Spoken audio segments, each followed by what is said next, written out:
ରାଘବପୁର ଛୋଟ ଗାଁଟିଏ। ଏଠି ବାସ କରନ୍ତି ପାଖାପାଖି 400ରୁ 500 ଲୋକେ। ସେ ଗାଁରେ ଜୟଦେବ ରହୁଥିଲା। ଜୟଦେବର ପରିବାର କହିବାକୁ ଗଲେ ବୁଢ଼ୀ ମା ଓ ସେ। ଜୟଦେବକୁ ଯେତେବେଳେ 5 ବର୍ଷ ହୋଇଥିଲା ତା ବାପା ତାଙ୍କୁ ଛାଡ଼ି ଆରପାରିକୁ ଚାଲି ଯାଇଥିଲେ। ସେବେଠୁ ମା ପୁଅ ଦୁଃଖ କଷ୍ଟ କରି କେମିତି ହେଉ ନିଜର ପେଟ ପୋଷି ନେଉଥିଲେ।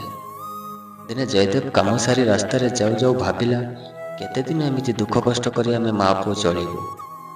ଏମିତି ଭାବି ଭାବି ଚାଲୁଥାଏ। ହଠାତ୍ ତା ମନକୁ ଆସିଲା, ସହରକୁ ଯିବି, କାମ କରିବି, ଢେର ପଇସା ରୋଜଗାର କରିବି। ଯାଉଛି ଆଜି ଏଇ କଥାଟି ମାଆକୁ କହିବି। ଘର ପାଖରେ ଜୟଦେବ ପହଞ୍ଚିଗଲା। ବୋଉ ବୋଉ କରି ଡାକ ଛାଡ଼ିଲା। କହିଲା, ବୋଉ, ମୁଁ ସହରକୁ ଯିବି, କାମ କରିବି, ଢେର ପଇସା ରୋଜଗାର କରିବି। ତତେ ଆଉ କଷ୍ଟ କରିବାକୁ ପଡ଼ିବନି ଲୋ ବୋଉ।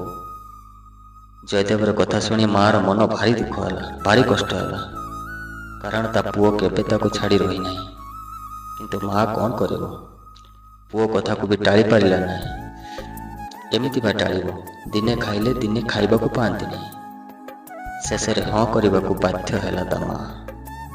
ତା ପରଦିନ ଟ୍ରେନ୍ ଚଢ଼ି ସହରକୁ ଆସିଲା ଜୟଦେବ। ଜୟଦେବକୁ ନୂଆ ନୂଆ ସବୁ ଲାଗୁଥାଏ, ଟିକେ ଅଲଗା ଅଲଗା ଲାଗୁଥାଏ। ମନକୁ ଦୃଢ଼ କଲା, କାରଣ ପଇସା ରୋଜଗାର କରିବାର ଅଛି।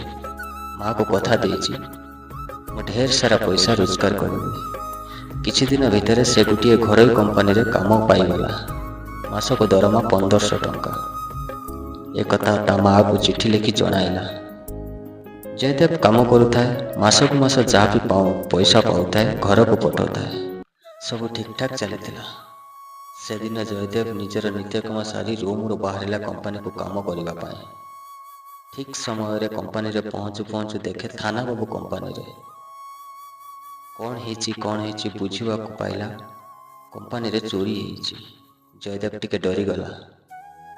କିଛି ନ ବୁଝିବା ଆଗରୁ ସବୁ ଶ୍ରମିକକୁ ଥାନା ବାବୁ ବାନ୍ଧି ନେଇଗଲେ। ସମସ୍ତଙ୍କୁ ଜୋର ମାଡ଼ ମାରିଲେ। ସମସ୍ତେ ଚିତ୍କାର କରୁଥାନ୍ତି, ଆମେ ନେଇନାହୁଁ, ଆମେ ନେଇନାହୁଁ। କିନ୍ତୁ ଥାନା ବାବୁ ନ ଶୁଣି ସେମାନଙ୍କୁ ଆହୁରି ଜୋର କରି ମାରୁଥାନ୍ତି। ଶେଷରେ ଯେବେ ଥାନା ବାବୁ ଜାଣିବାକୁ ପାଇଲେ ଏମାନଙ୍କ ମଧ୍ୟରୁ କେହି ଚୋରି କରିନାହାନ୍ତି, ସେମାନଙ୍କୁ ଥାନା ବାବୁ ଛାଡ଼ିଦେଲେ। ଜୟଦେବ କାନ୍ଦି କାନ୍ଦି ତା ରୁମ୍କୁ ଆସିଲା। ଆସି ବସି ତା ମାଆକୁ ଗୋଟିଏ ଚିଠି ଲେଖିଲା।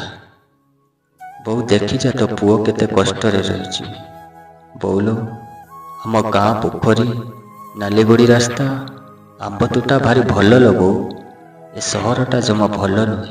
ଏ ସହର ପାଣି ପବନରେ ତୋ ପୁଅ ଜୟଦେବ ଅଣନିଶ୍ୱାସୀ ହେଇଗଲାଣି। ଏତିକି ଲେଖି ଆଖିରୁ ଲୁହ ଝରେଇ ଝରେଇ କାନ୍ଦିଲା ଜୟଦେବ। ସାଙ୍ଗମାନେ, ଏହି ଗପଟି ଆପଣମାନଙ୍କୁ କିପରି ଲାଗିଲା କମେଣ୍ଟ ବକ୍ସରେ ନିଶ୍ଚିତ ଜଣାଇବେ। ଯଦି ଭିଡ଼ିଓ ଭଲ ଲାଗିଥିବ ଭିଡ଼ିଓକୁ ଲାଇକ୍ କରିବେ। ଆପଣଙ୍କର ମତାମତ କମେଣ୍ଟ ବକ୍ସରେ ଲେଖିବାକୁ ଭୁଲିବେ ନାହିଁ। ପୁଣି ଦେଖା ହେବ ଆଉ ଏକ ସୁନ୍ଦର ଷ୍ଟୋରି ସହିତ। ମୁଁ ଆପଣମାନଙ୍କର ରାଜୁ ହାଜିର ହେଇଯିବି ଠିକ୍ ସମୟରେ, ଠିକ୍ ଟାଇମ୍ରେ। ସେତେ ପର୍ଯ୍ୟନ୍ତ ମୋତେ ବିଦାୟ ଦିଅନ୍ତୁ। ଜୟ ଜଗନ୍ନାଥ।